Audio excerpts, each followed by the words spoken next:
I'm Jeffrey Daugherty. This is Unindoctrinate. Glad to have you here with us tonight. Let's get right into it. Tonight we're going to talk about red letter Christians, and then we're going to talk about, if time permits, the Amazon is not burning tonight. Words from scripture indoctrination and words from cultural indoctrination. I'm Jeffrey Daugherty. This is Unindoctrinate. Welcome to the party. We talk about unindoctrinating, and I cannot unindoctrinate you. You must unindoctrinate yourself. Unindoctrination is not something that is done to you. It's something that's done through you. It's not done for you. It's done by you. And I'm here to give you the information that you can use to unindoctrinate yourself. I cannot unindoctrinate you. That is impossible, ladies and gentlemen. It can't be done. That's not the way that it works. It's just not the way that it works. I wish it were. It'd be a lot easier. But you know what? I don't, because I wouldn't do it that way anyway. But the world is set up to indoctrinate you. The world is set up to bring you into a fear and guilt control matrix. The world is set up to bring you under the matrix domination of the Abrahamic religions, which are Judaism, Christianity, and Islam. Same God, same religion, just a little different flavors. It's like grape Kool-Aid, orange Kool-Aid, cherry Kool-Aid. It's all Kool-Aid. There's just a couple of different, in this case, 3 different flavors that are being featured. So we want to talk today about something called the Red Letter Christian Movement. And the idea is that we want to be better Christians. We want to be stronger Christians. So we're going to focus on the words of Jesus only. We're going to focus on Jesus' words. We're going to make them read in the Bible so they stand out to us, and we'll talk about that. We're going to put special emphasis on these red words, and these red words are going to be more important than all the other words, because obviously the words, quote unquote, of Jesus are most important. And so the Red Letter Christians, it's a non-denominational movement, ladies and gentlemen, within Christianity. And it's very important to note that it's not just in Protestant Christianity, it's not just in Roman Protestantism, it's also very prevalent in Roman Catholicism. And they call themselves Red Letter Christians. And it is a movement within Christianity. And it's a movement to further enslave you. It's a movement to further indoctrinate you. And it's a movement to bring you deeper down into the fear and guilt control matrix. There's a lot of psychology at work here. It's a very, very intricate and a very, very sophisticated plot, this fear and guilt control matrix that they weave. Now, as I stated before, the Red Letter Christians make up a non-denominational. That means they're not Baptists, they're not Methodists, they're not Episcopalians, they're not Catholics. They're from all of those realms. They're not just one particular church, but they're people from all different brands of churches. And have you ever asked yourself why? If there's just one Christian God, how come there's literally hundreds, if not thousands, of denominations? Think it has anything to do with indoctrination? I do. But the word red letter refers to New Testament verses and parts of verses that are printed in red ink and that are meant to indicate the words of Jesus without the use of quotations. Cousins. And I say cousins because we're in the unindoctrinating business, and cousins, this business is a booming. So there's been efforts throughout church history to emphasize the teachings of Jesus. But this modern movement, this red letter movement, ladies and gentlemen, was started by 2 guys named Jim Wallace and Tony Campolo. And the reason why they started the red letter movement, to me, is quite interesting. They started the red letter movement because they thought that modern Christianity was spending too much time talking about two things mainly. They spend too much time talking about abortion, and they spend too much time talking about homosexuality. Now, I don't really have a big problem with homosexuality unless someone's trying to get homosexual with me, not my team. That's just me personally. But what you do in your house, what you do behind your closed doors, doesn't really matter to me in a sexual situation, because I just happen to believe that with everything that's going on in this world today, that the divine probably isn't all that concerned with what Billy and Bob are doing with their genitals, what Susie and Peggy are doing with their genitals, or what Jim and Sally are doing with their genitals. I don't think the divine, cares that much about what we're doing with our genitals. I do have a problem, however, with the, what's the right word here? With the militant homosexual movement. I really don't think you need to be marching down Main Street with a pair of chaps that show your ass hanging out. I really don't think you need that. I don't think you need to be marching down Main Street with your boyfriend in a jockstrap and a collar. I don't think that we need that public display. And we certainly don't need to have people that aren't into that made to feel less than, or made to feel hateful, or made to feel prude, because we don't want to see you and your boyfriend going down the street in diapers. I don't understand the whole, I don't mind a gay pride parade, but why does it have to be a display of debauchery? Do that stuff behind your closed doors. If you want to dress up like Fred Flintstone and Barney Rubble, that's okay with me, but I don't need to see it on the 6 o'clock news. That's my take on homosexuality. If you're LGBTQ, I'm okay with you. Just keep it on the INSIDE of your HOUSE, and it's all good with me. But these red letter Christians also have a problem with people that have a problem with abortion. That one troubles me a little bit. The red letter Christian movement is birthed by people that think we spend too much time talking about abortion. The red letter movement is birthed by people that don't want to hear so much talk about people killing babies. And again, abortion, if it gets into life of the mother, if it's a medical decision, that's a completely different situation. That's between a woman and her doctor when you're talking about abortion. Boy, we're wading into it tonight. When you're talking about a medical emergency, if this pregnancy isn't terminated, both lady and baby will die. That's a medical emergency. I'm not a doctor. I don't play one on YouTube. It's none of my business. That is a medical emergency. What does become my business, because it affects us as a culture, is when somebody wants to walk into a clinic that's very highly profitable and say, I know that I got pregnant because I wanted to have a good time, but now I want to butcher this baby. And then it's okay if you go ahead and sell the parts. I know the mothers don't think that, but I'm against babies being butchered for convenience. I am pro-choice before conception. Think about that one for a minute. And the main reason why the abortion industry is so strong in the United States is not because the people on the left care about women.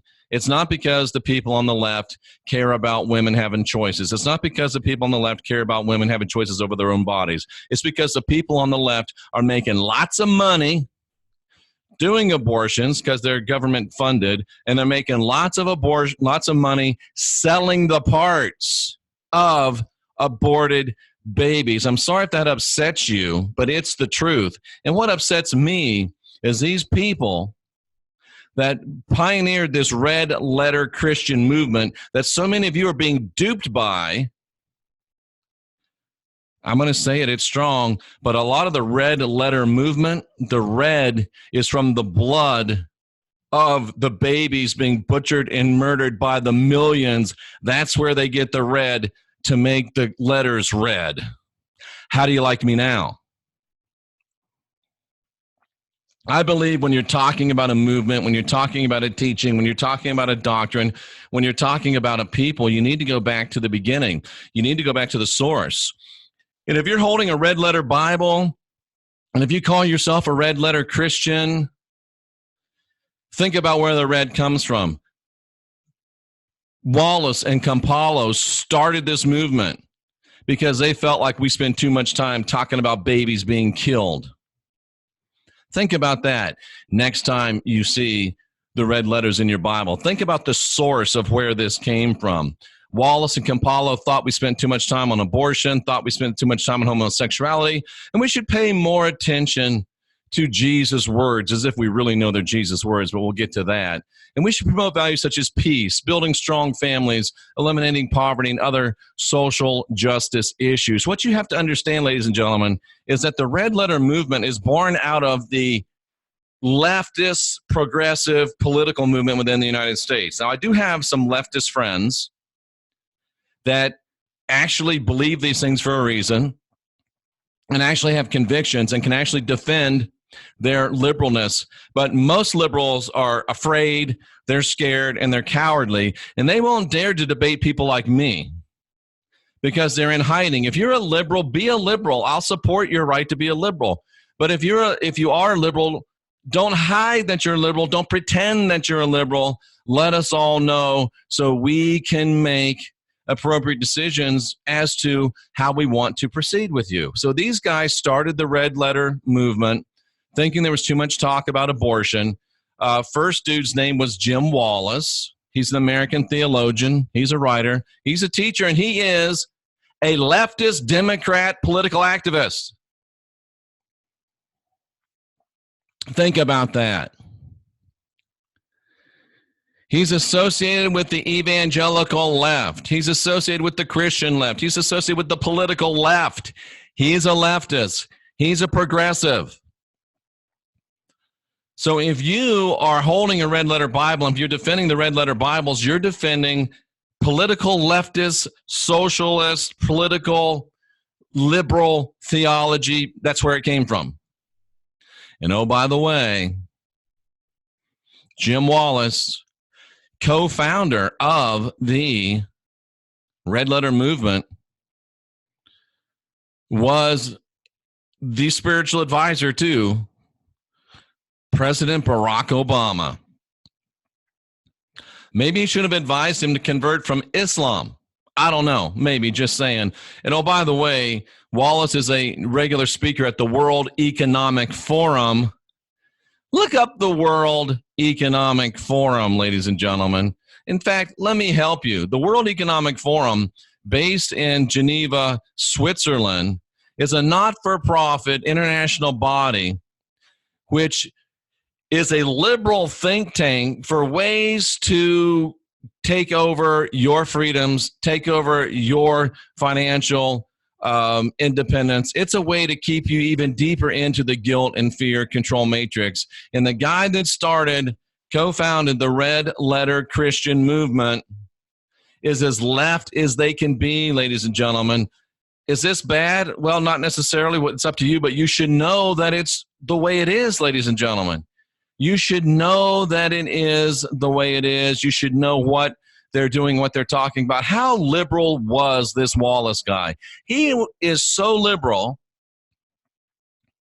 that Harry Reid, Democrat from Nevada, invited Wallace to give the Democrats' weekly radio address in December of 2006.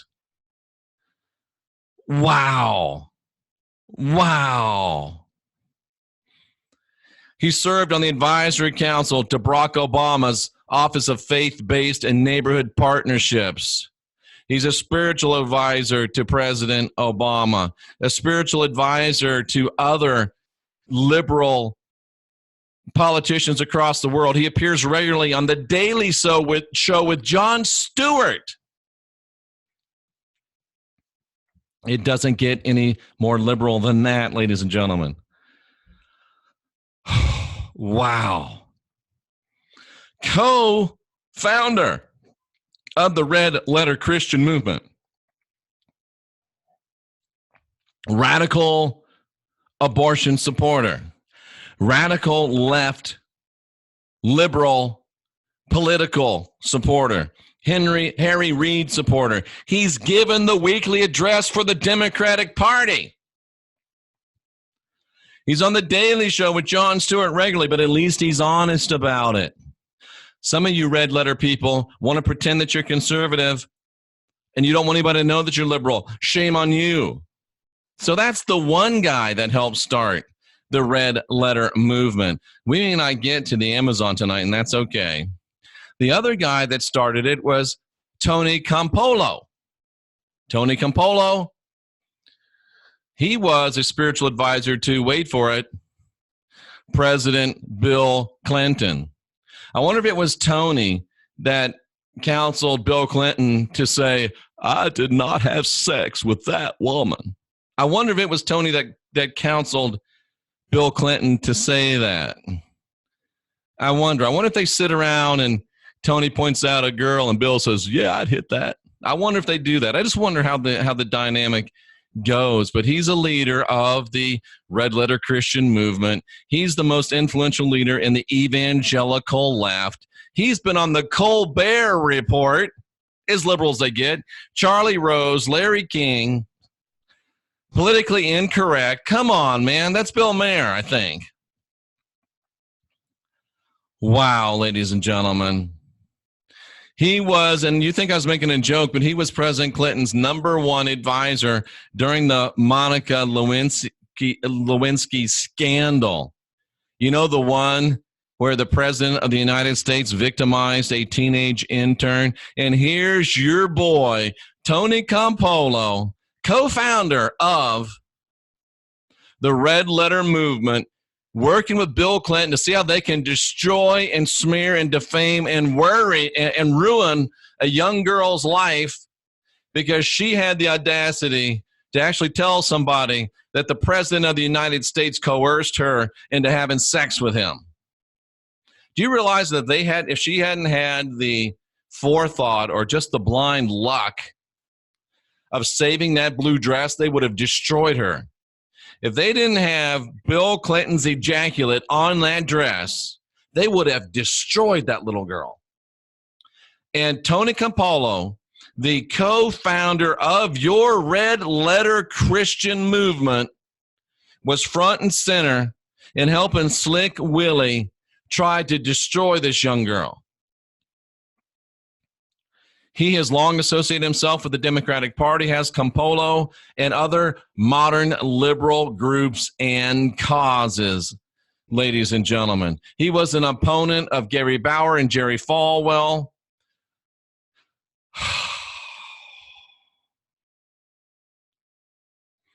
This is a guy, ladies and gentlemen, that co-founded the Red Letter Christian movement, the Red Letter Bible movement.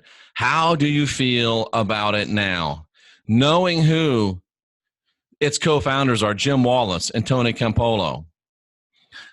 The red ink to make your red letter Bibles may well be the blood of slaughtered innocents. And it could have been the blood of the slaughtered trail of people littered around the Clintons. But that red ink that makes your red letters is not what you think it is. And maybe you want to rethink being a red letter Christian. Maybe you want to rethink calling yourself a red letter Christian. Maybe you want to rethink having a red letter Christian Bible. But wait, there's more. The red letter edition of the Bible was created in 1899 by a fellow named Louis Klopsch.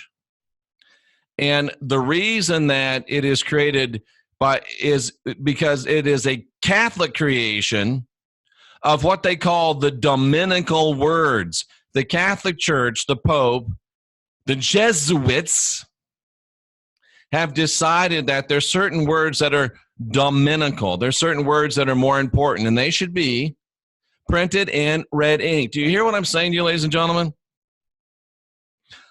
The red letter edition of the Bible originally was a Catholic idea.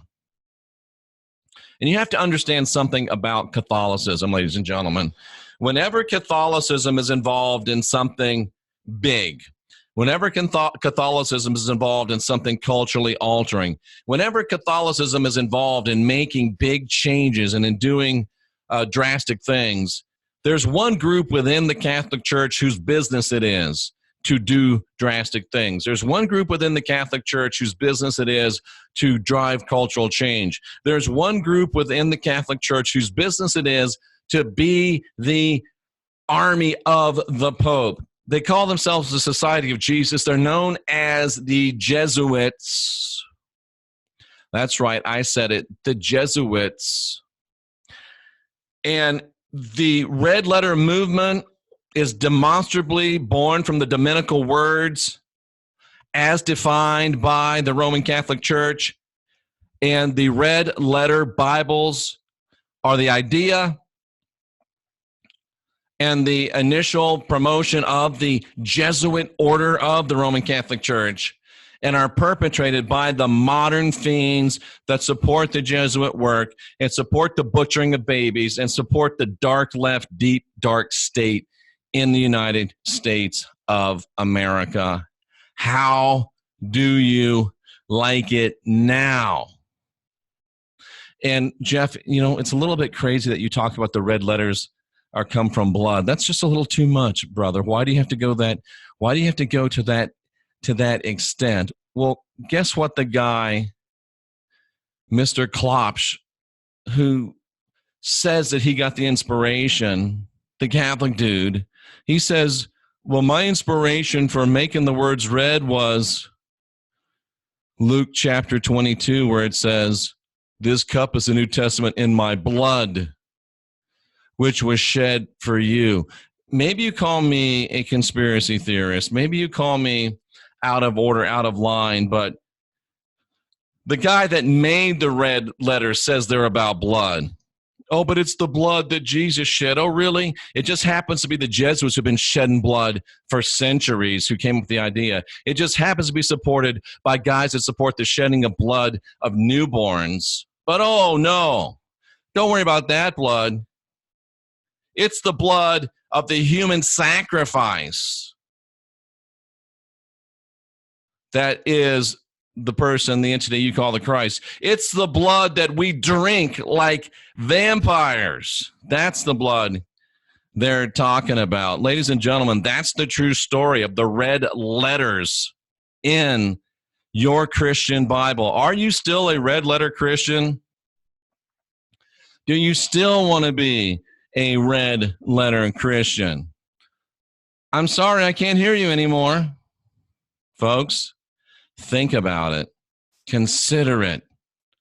What in the hell are you doing? Little things mean a lot. It's Jesuit authored. It's deep state, deep left, empowered even to today.